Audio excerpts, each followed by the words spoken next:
Alright, good afternoon everybody. I hope you are doing very well. अभी मैं पिछले 15 minute से क्लास पढ़ा रहा हूँ, बट अनफॉर्चुनेटली की कहीं और की लग गई थी।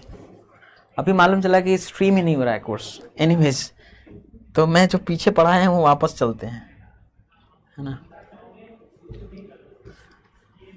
सो आपका स्वागत है। You are welcome to complete English course lecture number 42। इसमें मैंने आपको बताया कि पिछले क्लासेस में हम लोग जो सेंटेंस स्ट्रक्चर्स पढ़ रहे थे उसमें एक तो ये पढ़े थे कि अगर कोई सिचुएशन है उसकी तैयारी करनी है तो उसमें हम इन केस या लेस्ट का यूज़ करते हैं। एक बार चेक कर लो कहीं पर्याप्त पैसा जेब में ना हो तो चेक इट वंस, एक बार चेक कर लीजिए। In case there is not enough money, कि कहीं पर्याप्त पैसा ना हो इन योर पॉकेट, या list there should not be enough money in your pocket. List वाले के साथ प्रेजेंट सब्जंक्टिव वर्ब फॉर्म वो कैसा होता है, बेयर इन्फिनेटिव का इस्तेमाल करिए। उसमें कोई S, E S, N G, वाइन जी, हेल्पिंग वर्ब कुछ नहीं चाहिए। So there not be enough money in your pocket, ये भी लिख सकते हैं। उसके बाद मैंने आपको पढ़ाया था ट्रांसफॉर्मेशन के अंदर। ट्रांसफॉर्मेशन क्या होता है, कोई एक सेंटेंस लिखी गई, कही गई, बोली गई, उसी सेंटेंस को दूसरे तरह से कहना है, अर्थ बदलना नहीं चाहिए। जैसे मैं अमीर हूँ या मेरे पास बहुत धन है, दोनों का अर्थ सेम है। तो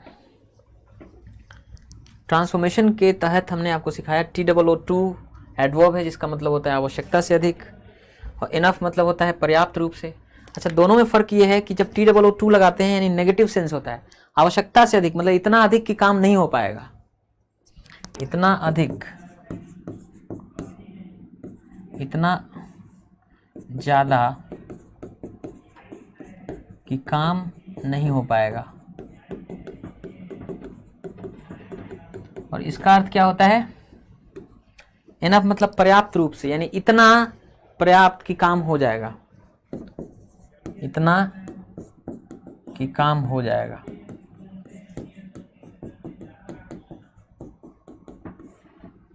है ना। तो TOO जब रहता है उसमें नेगेटिव कोनोटेशन या नेगेटिव सेंस आता है। इनफ जब रहता है उसमें अफर्मेटिव सेंस आता है। तो वह इतना बीमार है कि चल फिर नहीं सकता, यानी इतना आवश्यकता से ज़्यादा कि काम नहीं हो सकता, नेगेटिव सेंस है। तो ही इज़ टू वीक, वो आवश्यकता से ज़्यादा कमज़ोर है टू वॉक, चलने फिरने के लिए, यानी चलने फिरने के लिए आवश्यकता से अधिक कमज़ोर है, मतलब इतना कमज़ोर है नहीं चल फिर सकता। तो ही इज सो वीक, वो इतना कमज़ोर है that he can not walk, कि वो चल फिर नहीं सकता है। तो कई बार सेंटेंसेस जो आपको दिए जाते हैं उसमें he is too weak to walk दिया जाता है, कहा जाता है कि रिमूव TOO को हटा दीजिए, ट्रांसफॉर्म करिए इसको। तो आप ऐसे लिख सकते हैं he is so weak that he can not walk. या अगर नीचे वाला सेंटेंस दे दिया गया ही इज सो वीक, वो इतना कमज़ोर है that he can not walk, कि वॉक नहीं कर सकता, कहेंगे इसको ट्रांसफॉर्म करिए, सो हटाइए। तब आप इस तरह लिख सकते हैं कि he is too weak to walk. दूसरा सेंटेंस, हमारे पास पर्याप्त पैसा है इसे खरीदने के लिए, we have enough money to buy this. इसमें ध्यान देना है, इनफ जो है एडजेक्टिव है, ये मनी नाउन के बारे में चर्चा कर रहा है। तो जब इनफ एडजेक्टिव होता है तो वो नाउन के पहले आता है। तो वी हैव हमारे पास है, इनफ मनी पर्याप्त पैसा, टू बाई दिस इसको खरीदने के लिए, यानी we have so much money, हमारे पास इतना पैसा है, दैट की वी कैन बाई दिस, हम इसे खरीद सकते हैं। तो जब इनफ एडजेक्टिव है तो नाउन के पहले इस्तेमाल हो रहा है, लेकिन जब इनफ एडवर्ब होता है तो हमेशा पोस्ट मॉडिफायर की तरह काम करता है। पोस्ट मॉडिफायर मतलब इनफ जब एडवर्ब होता है तो हमेशा जिस एडजेक्टिव वर्ब एडवर्ब की चर्चा करता है उसके बाद ही आता है वो। जैसे मैं इतना अमीर हूँ कि इसे खरीद सकता हूँ, तो आई एम इनफ रिच नहीं बोल सकते। जब रिच एडवर्ब का काम करता है तो हमेशा उस वर्ब, उस एडजेक्टिव, उस एडवर्ब के बाद आता है जिसकी वो चर्चा कर रहा होता है। तो आई एम रिच इनफ बोलेंगे, इनफ रिच बोलेंगे गलत हो जाएगा। बोलना होगा आई एम रिच इनफ, मैं पर्याप्त रूप से अमीर हूँ, टू बाई दिस इसको खरीदने के लिए। इसको खरीदने के लिए पर्याप्त अमीर हूँ मतलब इतना अमीर हूँ कि खरीद लूँगा। आई एम सो रिच, मैं इतना अमीर हूँ, दैट की आई कैन बाय दिस, मैं इसे खरीद सकता हूँ। ठीक है।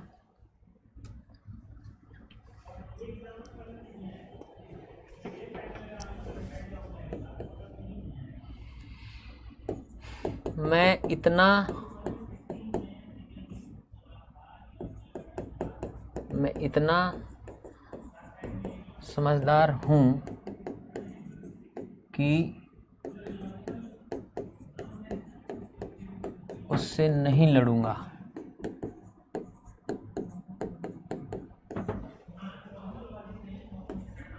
तो मतलब इतना समझदार हूँ कि नहीं लड़ूंगा। आई एम वाइज इनफ, इसका मतलब मैं पर्याप्त रूप से समझदार हूँ। किस लिए? नॉट टू फाइट, न लड़ने के लिए। Not to fight with them, उनसे न लड़ने के लिए मैं पर्याप्त समझदार हूँ।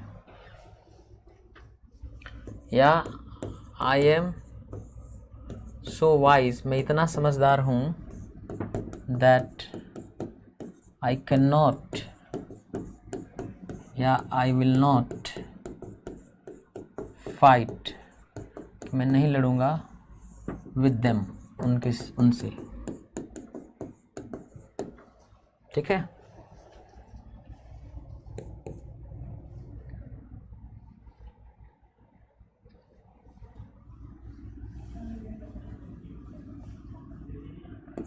माया इस कार्य के लिए कुछ ज़्यादा ही डरपोक है।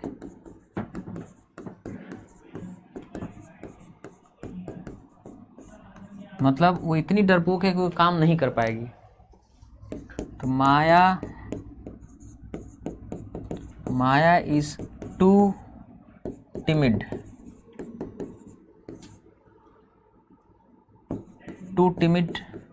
टू डू दिस टास्क, इस टास्क को करने के लिए आवश्यकता से ज़्यादा डरपोक है, यानी ये नहीं कर पाएगी। तो माया इज सो टिमिड, माया इतनी टिमिड है that she can not do this task, वह यह काम नहीं कर सकती है।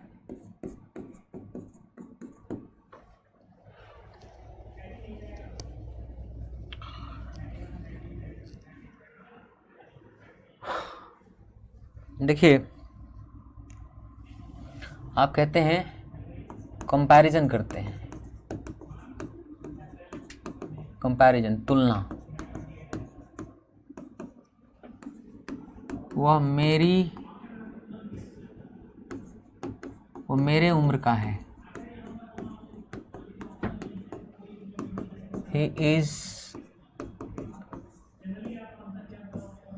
he is my age, ये नहीं लिखेंगे he is of my age, वह मेरे उम्र का है, he is my age, वो मेरे से आधे उम्र का है, आधे उम्र का है। he is half my age, ये भी लिख सकते हैं he is half of my age।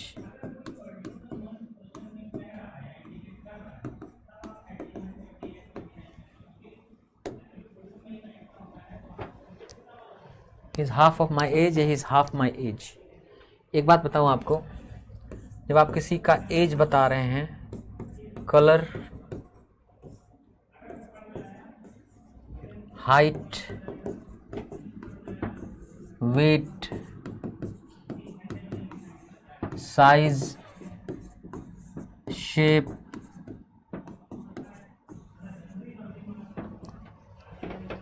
As, colour, weight, size, shape,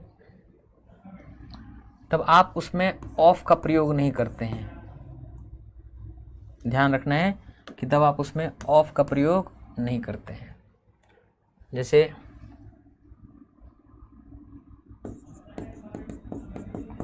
उसकी आंखें नीले रंग की हैं,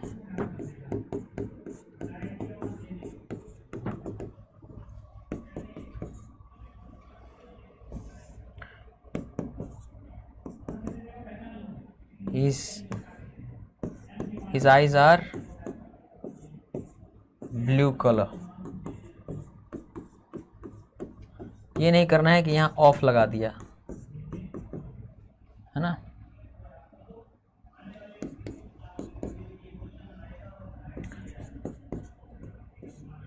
किस साइज का जूता है आता है आपको?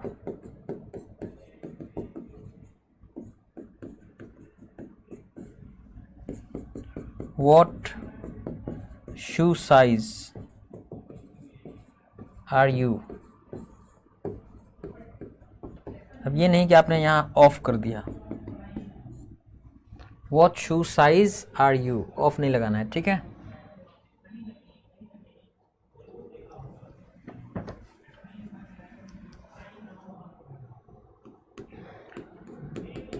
मैं अभी भी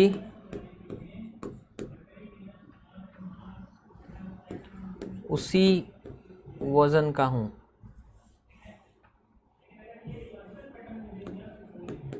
मेरा वजन अभी भी वही है। I am still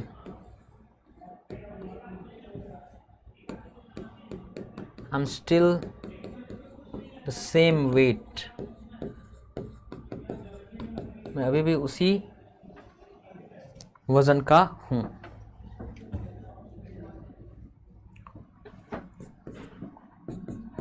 उसका सिर अजीब आकार का है।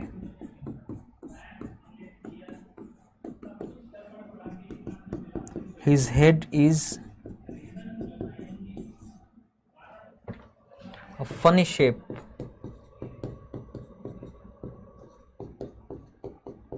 ऑफ नहीं लगाएंगे। His head is a funny shape.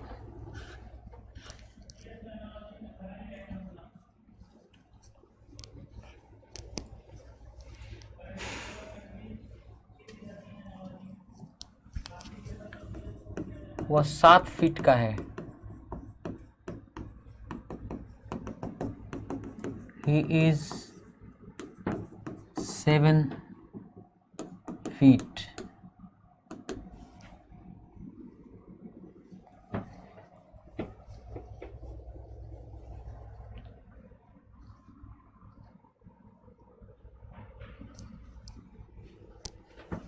He is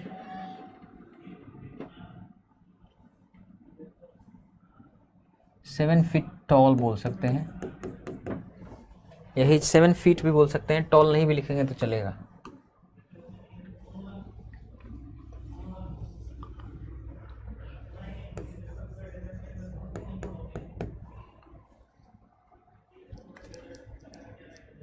देखिए हाफ और ट्वाइस, इसके बाद पॉजिटिव डिग्री ऑफ एडजेक्टिव लगता है, कंपैरेटिव नहीं लगता।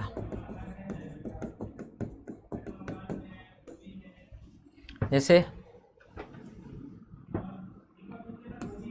मैं माया से 2 गुना कमाता हूँ।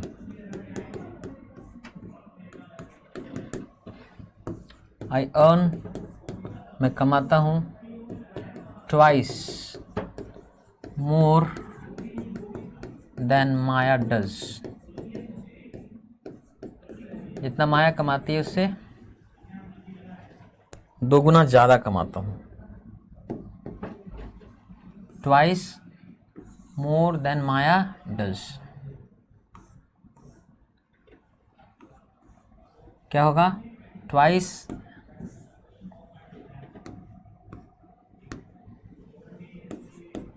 as much as Maya does। I earn twice as much as Maya does। बताया था ना कि twice और half के बाद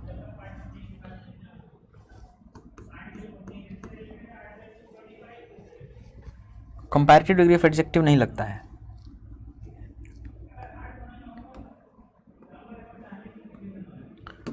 तो अगर बोलना हो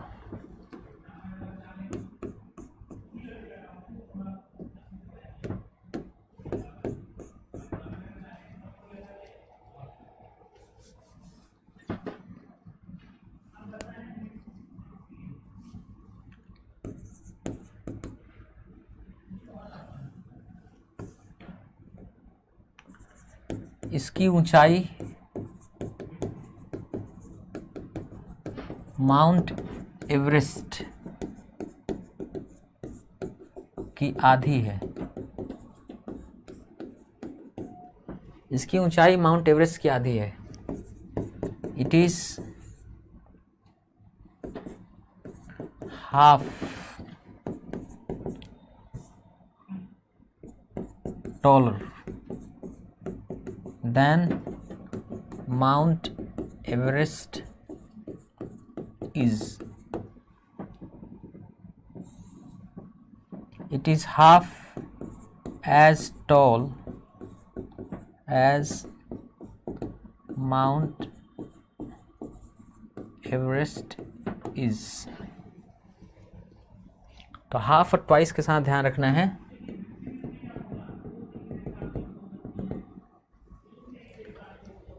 कंपैरेटिव डिग्री ऑफ एडजेक्टिव का इस्तेमाल नहीं होगा, ठीक है।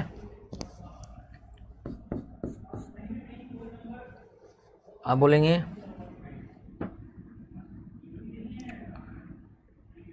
यह ग्रह पृथ्वी से 4 गुना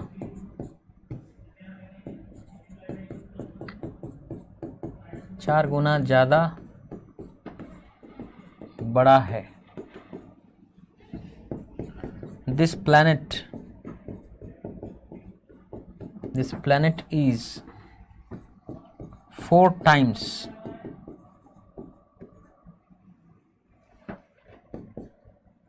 bigger than the earth is, 4 times as big as the earth is.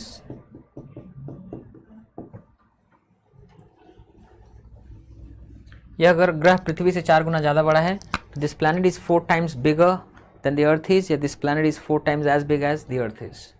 देखिए यहाँ दोनों आ रहा है, लेकिन अगर ट्वाइस और हाफ होता है तो सिर्फ पॉजिटिव डिग्री ऑफ एडजेक्टिव का फॉर्म इस्तेमाल होता है, कंपैरेटिव का इस्तेमाल नहीं होता है। यहाँ दोनों सही है।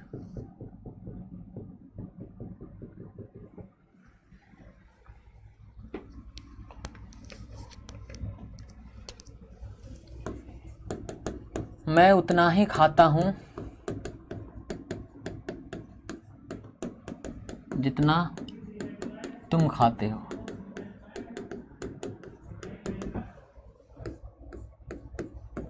I eat as much as you eat। क्या ना, वर्ब को दोबारा अगर दोहराना हो, मेन वर्ब को, उसके डू इस्तेमाल करते हैं। डू का फॉर्म है ना, ध्यान रखिएगा। एज एडजेक्टिव, एज है ना, इसका अफर्मेटिव सेंटेंस में भी इस्तेमाल होता है, नेगेटिव सेंटेंस में भी इस्तेमाल होता है। लेकिन so positive degree of adjective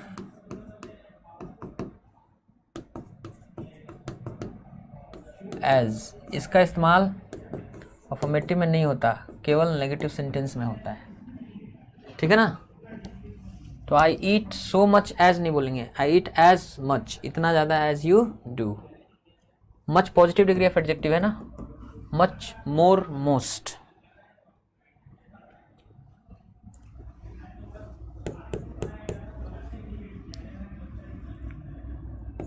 माया मुझ जितनी लंबी है, मुझ जितनी लंबी नहीं है। माया is not as, या Maya is not so tall as I am।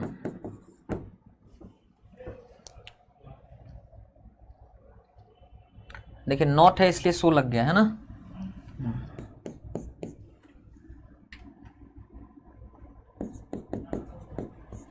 क्या वह तुमसे ज्यादा कमाता है?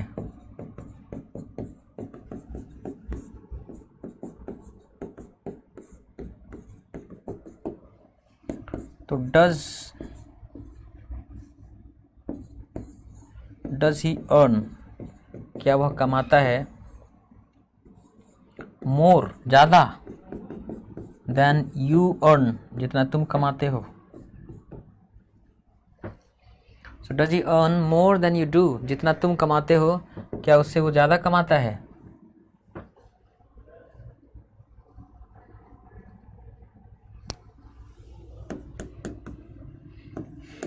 वह मुझसे ज़्यादा अमीर है, he is richer than me. ये इनफॉर्मल इंग्लिश है, ये इनफॉर्मल इंग्लिश है। He is richer than I am, ये फॉर्मल इंग्लिश है, ठीक है ना। वो मुझसे ज़्यादा अमीर है, he is richer than me या he is richer than I M.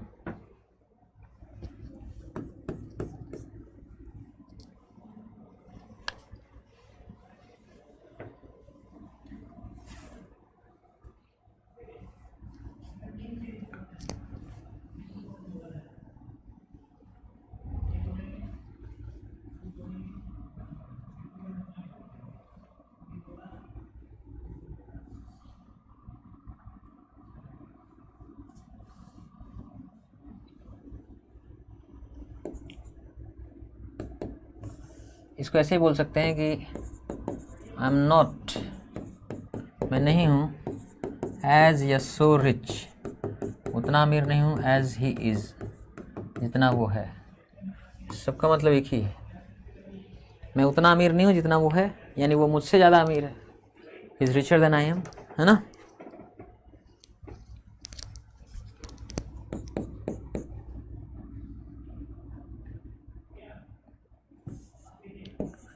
I love you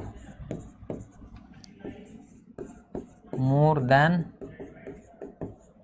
him। इसमें कंपैरिजन किसके साथ हो रहा है, देखिए ये ऑब्जेक्टिव केस है ना, तो ऑब्जेक्टिव केस के साथ।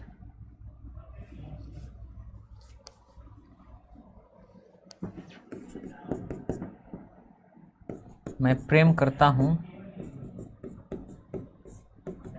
तुमको ज़्यादा, उसको कम।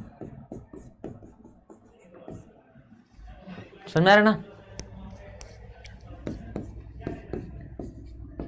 आई love you more than he does.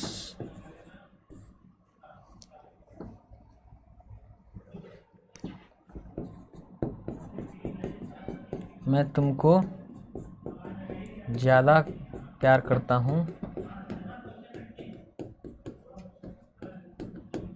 वह तुमको कम प्यार करता है।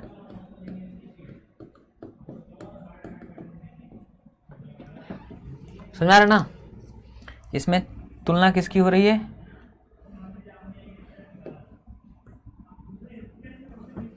देखिए ऑब्जेक्टिव केस है ना ये, देन के बाद,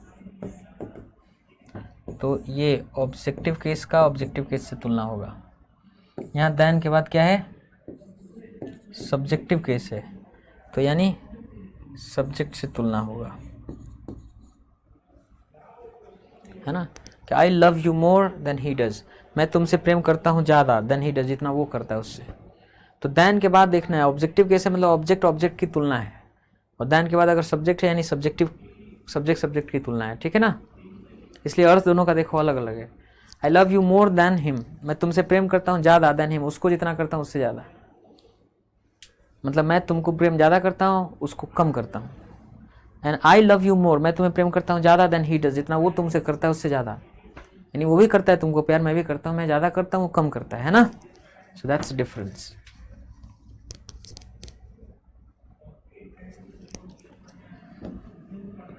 जैसे अगर आप कभी देखेंगे लिखा होगा एज मेनी एज 30, तो तो इसका मतलब होता है 30।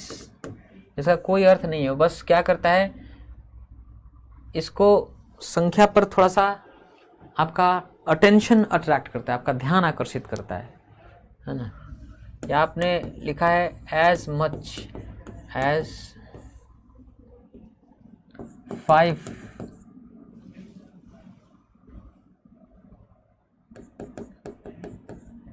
as much as 5 kilos of sugar,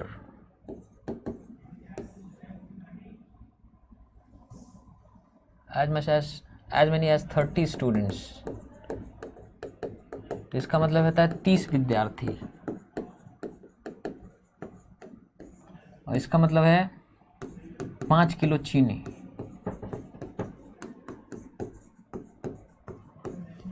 तो वास्तव में अगर ध्यान दिया जाए तो इसका कोई मतलब है नहीं, इसका कोई मतलब नहीं है, बस ये संख्या को और ये अमाउंट को एम्फसाइज करने, उस तरफ ध्यान आकर्षित करने की ओर के लिए लिखा रहता है।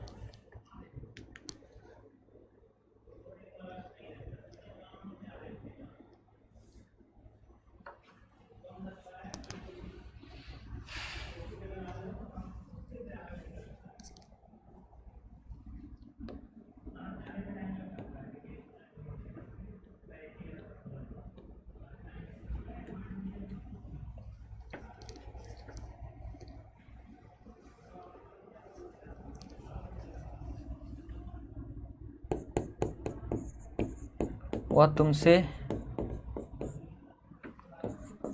30 किलो ज़्यादा है। He is heavier than you by difference gap बताने के लिए बाई प्रपोजिशन का इस्तेमाल करते हैं, बाई 30 किलोज, या he is 30 kilos heavier than you are.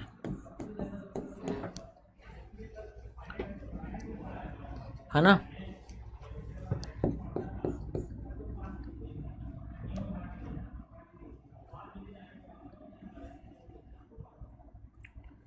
Bharat Germany से कई गुना बड़ा है। इंडिया इज many times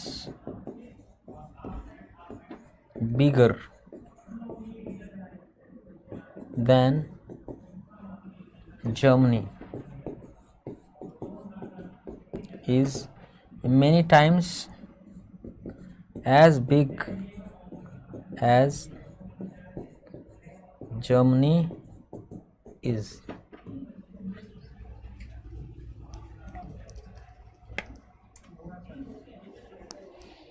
कई गुना, मेनी टाइम्स। तो गुना ही तो है, कई गुना ही होता है ना।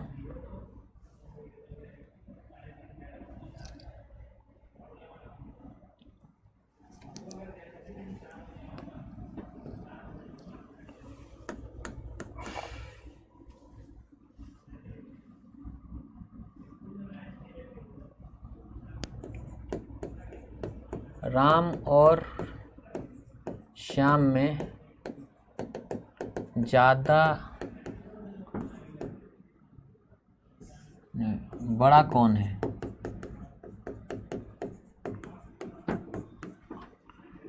सिलेक्शन जहाँ होता है ना, तो जब सिलेक्शन हो तो कंपैरेटिव के पहले भी आपको द लगाना पड़ता है। जहाँ सिलेक्शन इन्वॉल्व हो,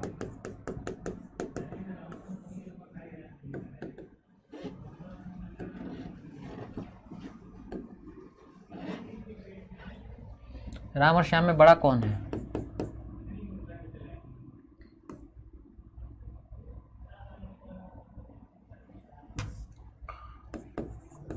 between Ram and Shyam,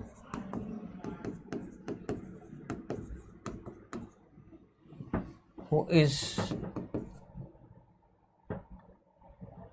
older, या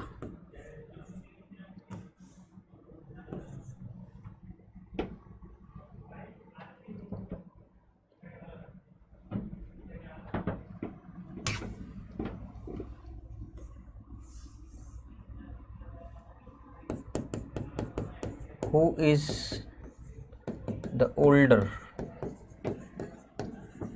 ऑफ या बिटवीन, दो लोग हैं तो बिटवीन लगा, में से, ऑफ राम एंड श्याम। देखिए ऑफ का मतलब में से, बिटवीन मतलब में से, तो हु इज द ओल्डर, कौन ज्यादा उम्र का है, ऑफ राम एंड श्याम या बिटवीन राम एंड श्याम, राम और श्याम में से कौन ज्यादा उम्र का है?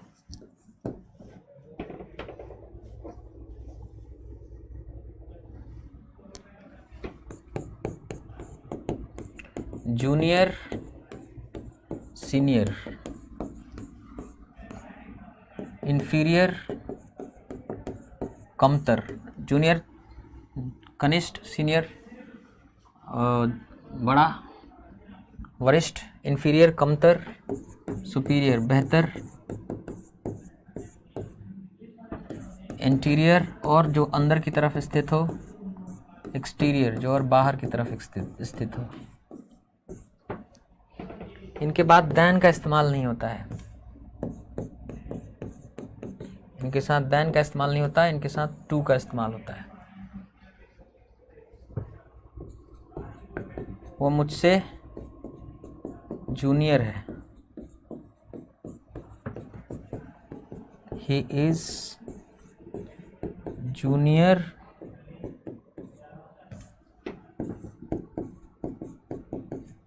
who he is junior to me। यहाँ अगर आप दैन करेंगे तो गड़बड़ हो जाएगा।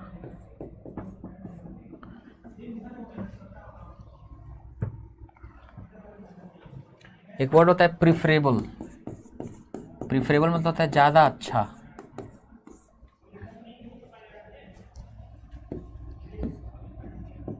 दही दूध से ज्यादा अच्छा है।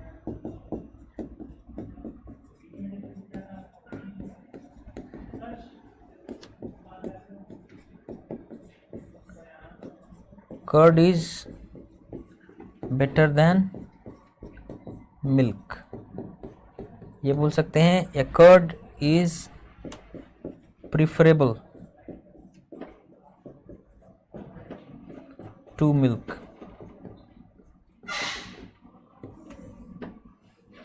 प्रिफरेबल होगा तो टू होगा, बेटर होगा तो देन होगा।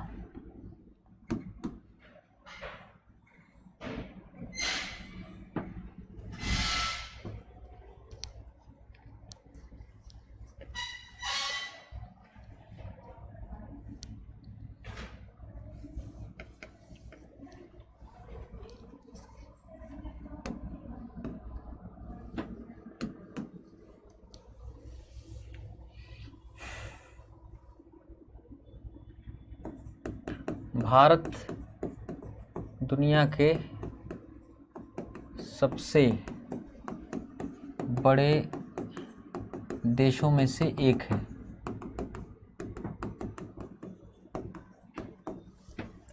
इसका क्या अर्थ है? इसका अर्थ यह है कि भारत दुनिया के अनेक या अधिकांश देशों से बड़ा है। इसका अर्थ ये भी है कि बहुत कम देश हैं दुनिया में जो भारत जितने बड़े हैं कुछ लेकिन बहुत कम है। जब आप ये कहते हैं कि भारत दुनिया के सबसे बड़े देशों में से एक है, सबसे बड़ा नहीं है, सबसे बड़े देशों में से एक है। यानी भारत जो है दुनिया के अनेक या अधिकांश देशों से ज़्यादा बड़ा है।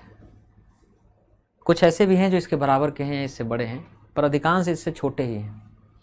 तो बहुत कम देश है दुनिया में जो भारत जितने बड़े हैं। तीनों का अर्थ सेम है, तीनों का अर्थ सेम है। India is the largest, India is the largest country in the world. India is the largest country in the world. India is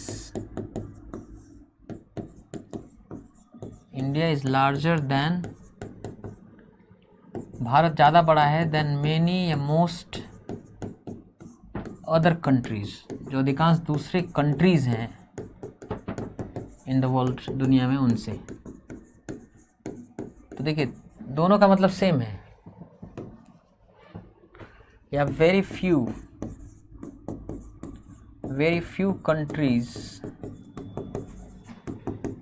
in the world, बहुत कम दुनिया देश हैं दुनिया में, are जो हैं as big, इतने बड़े हैं as India is, जितना कि भारत है। ठीक है,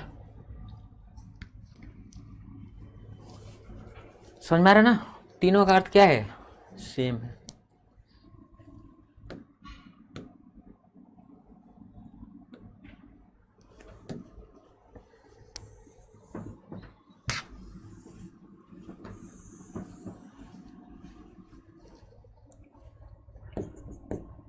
माउंट एवरेस्ट,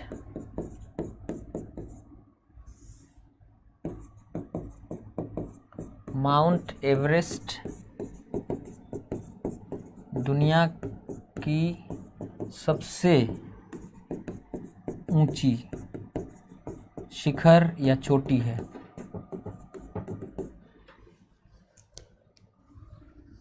तो आप इसको लिख सकते हैं कि माउंट एवरेस्ट, द नहीं लगेगा, द एक पहाड़ या माउंटेन के लिए नहीं लगता, पूरी श्रृंखला के लिए लगता है।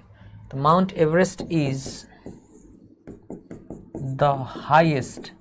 आपको मालूम है कि इसका द का प्रयोग सुपरलेटिव डिग्री ऑफ एडजेक्टिव के पहले होता है, ऑर्डिनल नंबर के पहले भी होता है। तो Mount Everest is the highest peak in the world, दुनिया में सबसे ऊंची चोटी है। एक बात हमेशा ध्यान रखिएगा, यहाँ प्रीपोजिशन ऑफ नहीं लगेगा, यहाँ प्रीपोजिशन इन लगेगा। अगर इसके बाद कोई ऐसी चीज़ है जो काउंटेबल सिंगुलर है तो आप ऑफ नहीं इन लगाएंगे। So Mount Everest is the highest peak in the world.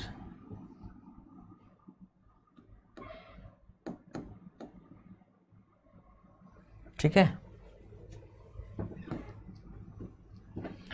तो आप इसको ऐसे भी बोल सकते हैं कि माउंट एवरेस्ट अगर हाईएस्ट पीक है, मतलब माउंट एवरेस्ट हायर है, ज़्यादा ऊंचा है than any other peak in the world. तो Mount Everest is higher, Mount Everest higher है देन एनी पीक नहीं बोलेंगे। अगर आप बोलेंगे any peak in the world, कि दुनिया के किसी भी पीक से ज़्यादा ऊंचा है, तो अगर दुनिया का कोई भी पीक अगर लेंगे तो उसमें तो माउंट एवरेस्ट भी शामिल है। तो ये कैसे होगा कि माउंट एवरेस्ट ज़्यादा ऊंचा है खुद माउंट एवरेस्ट से ही? तो अदर लगाना पड़ेगा कि Mount Everest is higher, Mount Everest ज़्यादा ऊंचा है देन एनी अदर पीक, किसी दूसरे पीक से, एनी अदर पीक या all other peaks, all other peaks, जितने भी पीक्स हैं, शिखर हैं इन द वर्ल्ड, उन सबसे ज़्यादा लंबा है। या कह सकते हैं कि कोई दूसरा पीक नहीं है, दूसरा लगाना पड़ेगा। ये नहीं कहेंगे कोई भी दुनिया में शिखर नहीं है जो ये माउंट एवरेस्ट जैसी है। तो अगर दुनिया में कोई शिखर नहीं तो दुनिया में तो एक शिखर माउंट एवरेस्ट भी तो है, उसी में तो शामिल है। तब लगाना पड़ेगा कि दूसरी, अदर, नो अदर पीक, कोई दूसरी पीक नहीं, कोई दूसरी शिखर नहीं इन द वर्ल्ड, दुनिया में, इज है एज हाई, इतनी ऊंची, एज जितनी कि माउंट एवरेस्ट है।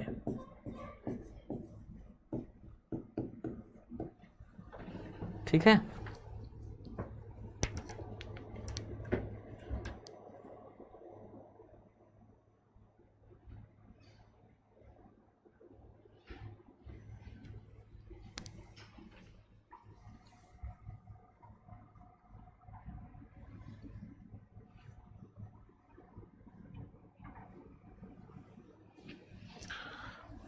देखिए ये ट्रांसफॉर्मेशन में पूछा जाता है कई बार कि कहा जाएगा, जैसे देखिए ये सुपरलेटिव डिग्री ऑफ एडजेक्टिव है, highest, higher comparative degree of adjective है, high positive degree of adjective है। तो कई बार आपको ये सुपरलेटिव डिग्री वाला सेंटेंस दिया जाएगा, कहा जाएगा इसको अर्थ बिना बदले ट्रांसफॉर्म करिए कंपैरेटिव डिग्री ऑफ एडजेक्टिव में या सुपरलेटिव डिग्री ऑफ एडजेक्टिव में, तो ये लिखना पड़ता है। ऊपर वाले में भी देखिए द हाईएस्ट क्या है, superlative degree of adjective, the largest, larger comparative degree, as large, ये पॉजिटिव डिग्री ऑफ एडजेक्टिव है ना।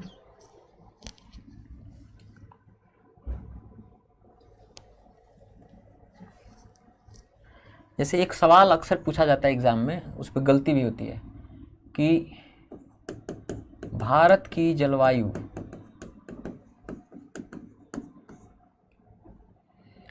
यूरोप की जलवायु से ज़्यादा गर्म है।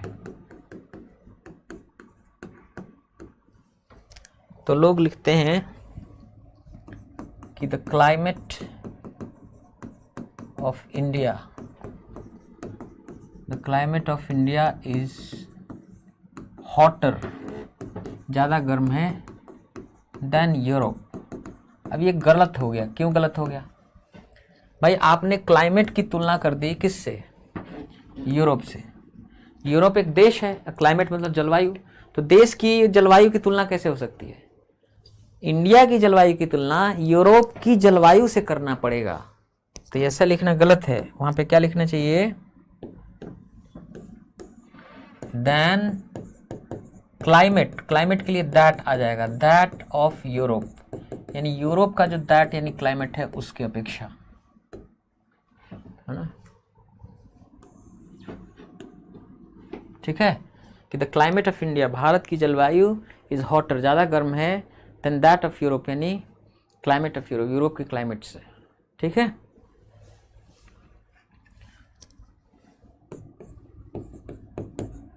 मेरे बच्चे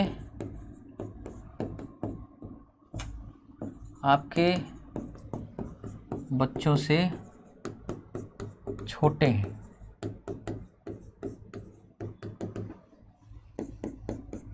तो my children are smaller than yours, yours मतलब आपके बच्चे।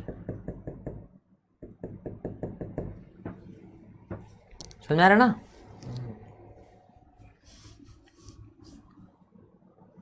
योर्स मतलब योर चिल्ड्रन।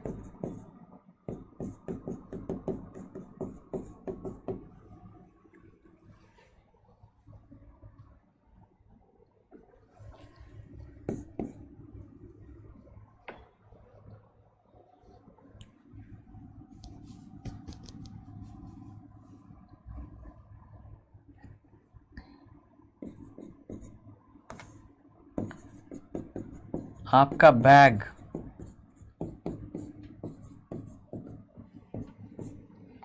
उस लड़की के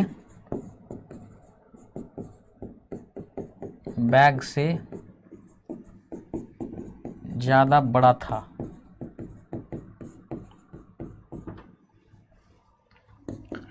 योर बैग,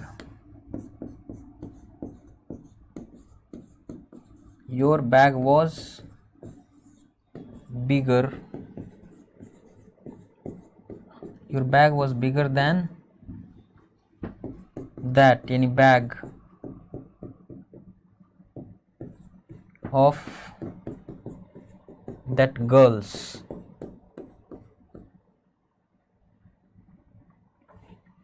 ये बैग के लिए आया है दैट, कि योर बैग, आपका बैग वॉज बिगर, ज़्यादा बड़ा था, देन दैट यानी बैग ऑफ दैट गर्ल्स, उस लड़की के बैग से।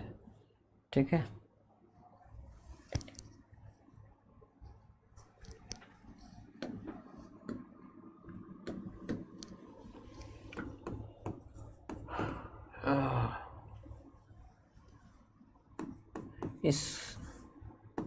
इस कार के पहिए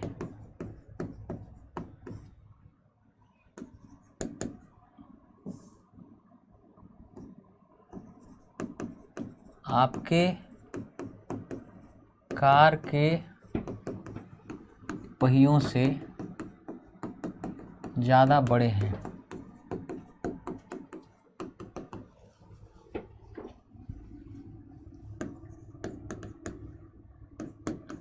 The wheels of this car are bigger than those यानी wheels of that car या of your car।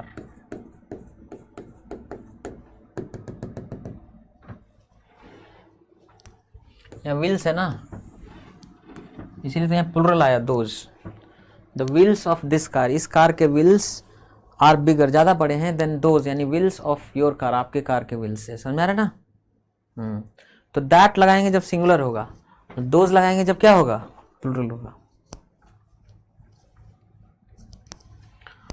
तो व्हील्स ऑफ दिस कार, इस कार के पहिए बिगर, ज़्यादा बड़े हैं, देन दोज यानी व्हील्स ऑफ योर कार, आपके कार के पहियों से, है ना।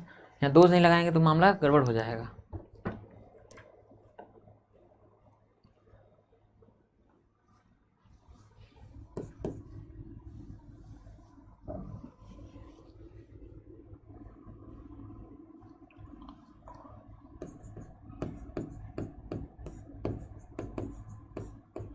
मेरा नाम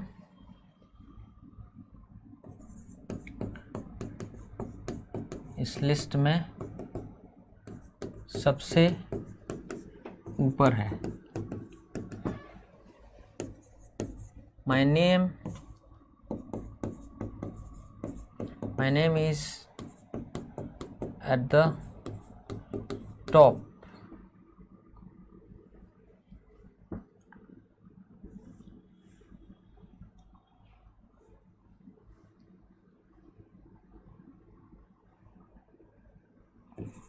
top of this list,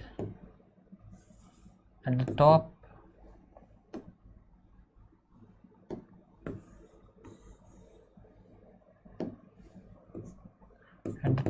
in this list।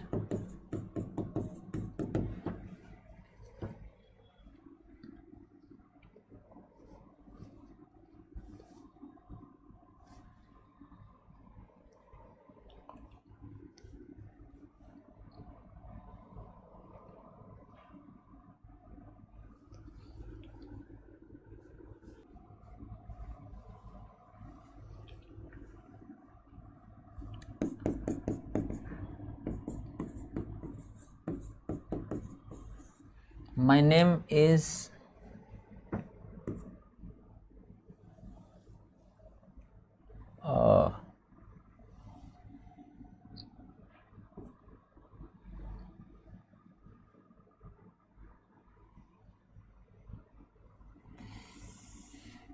इसमें कंपैरिजन बनाना मुश्किल हो रहा है, नहीं बनेगा।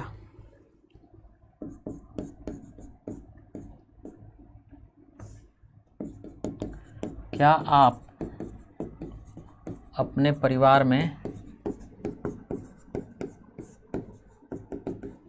सबसे ज़्यादा कमाते हैं?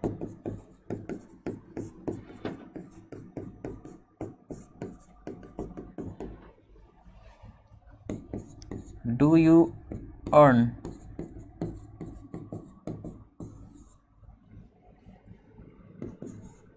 the most money? क्या आप सर्वाधिक पैसा कमाते हैं?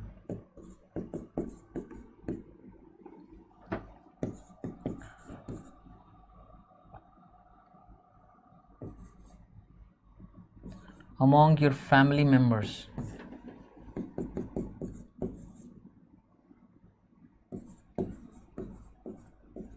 Among the members of your family.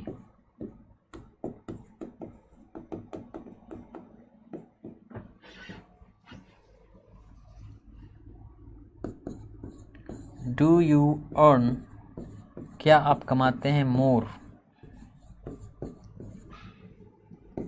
than anyone else,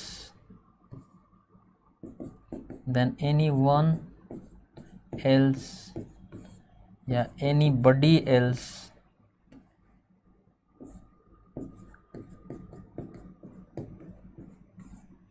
या any other person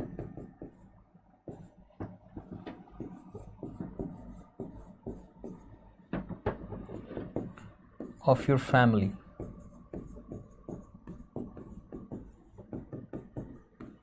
Does anyone else in your family does, क्या आप ज़्यादा कमाते हैं तुलना में कोई भी दूसरा व्यक्ति आपके परिवार का कमाता है उसकी अपेक्षा, या does no other member, क्या दूसरा कोई मेंबर नहीं, या does nobody else, या does no one else, क्या कोई दूसरा नहीं in your family, आपके परिवार में earn, कमाता है as much, इतना ज़्यादा, या so much as you do, जितना आप कमाते हैं.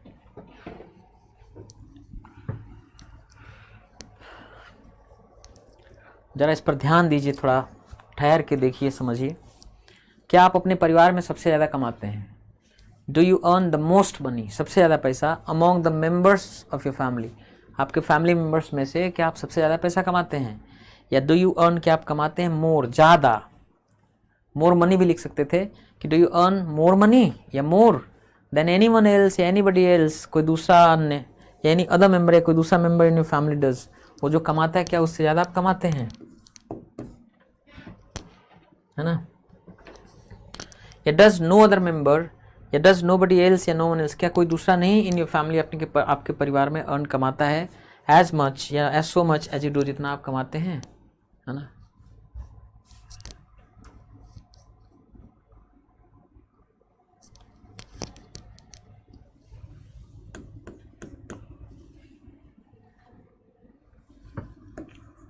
वह अपने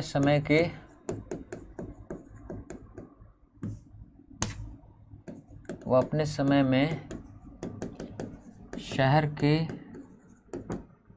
सबसे धनी व्यक्तियों में से एक थे.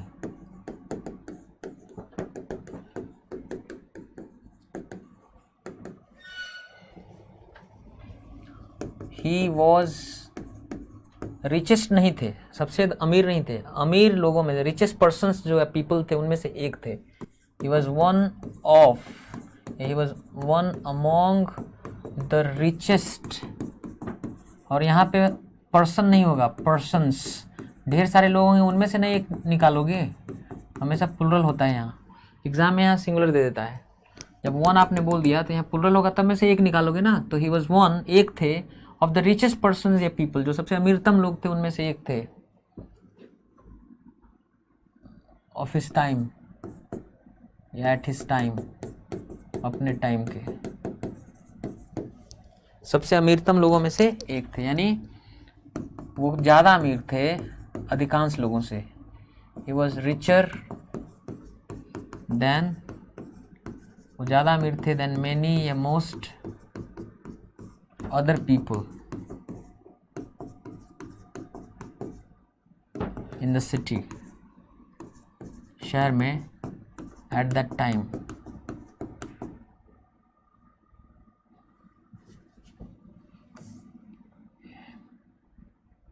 In his time,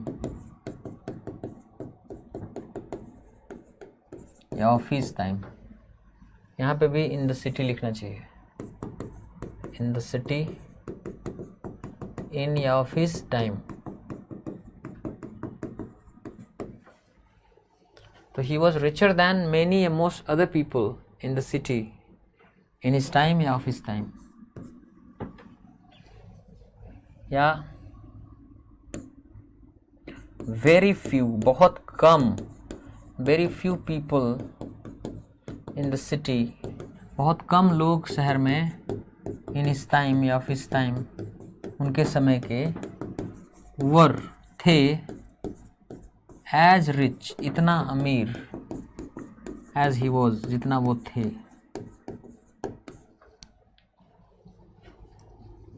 है ना।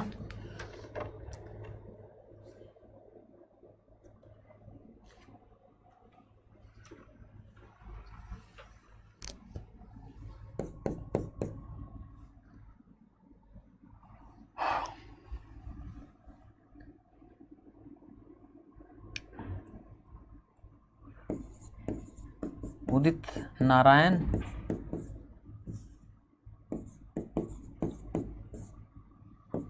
उन्नीस सौ 90 के दशक के सर्वश्रेष्ठ गायक थे।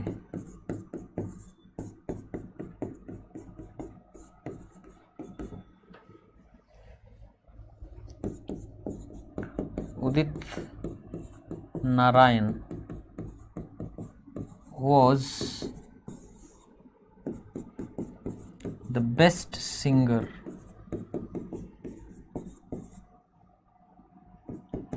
in the 1990s, 1990 के दशक के। या Udit Narayan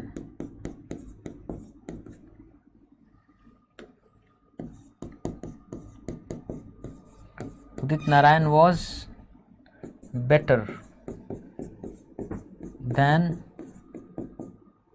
any other singer, या any other singer, या all other singers।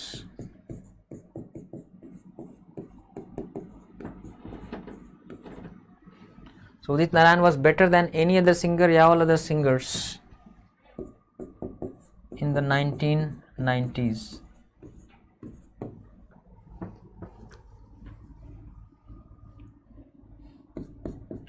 या नो अदर सिंगर, कोई दूसरा सिंगर नहीं, इन द 1990s, 1990 के दशक में, वॉज थे, एज गुड, इतने अच्छे, एज उदित नारायण वॉज।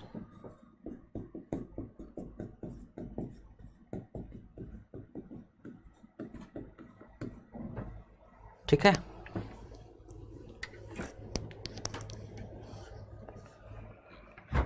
तो इस तरह के सेंटेंस स्ट्रक्चर्स पे गलती क्या होती है, कुछ भी कर देंगे। जैसे लिखा है ना कि एनी अदर सिंगर, तो वहाँ एनी अदर सिंगर्स बोल देंगे, ऑल अदर सिंगर्स है तो यहाँ ऑल अदर सिंगर बोल देंगे, कुछ ऐसे, सिंगुलर को प्लूरल, प्लूरल को सिंगुलर, ऐसे कर देंगे। तो अगर आप, if you know English, if you can write sentences in English correctly, फिर तो आप सेंटेंस देख के बता सकते हैं क्या गड़बड़ है क्या सही है। इंग्लिश आने पर तो गलती सही बताना कोई बड़ी बात नहीं है ना। तो दैट्स इट फॉर टुडे, आज के लिए इतना ही। I will see you tomorrow, till then take care of yourself, bye bye.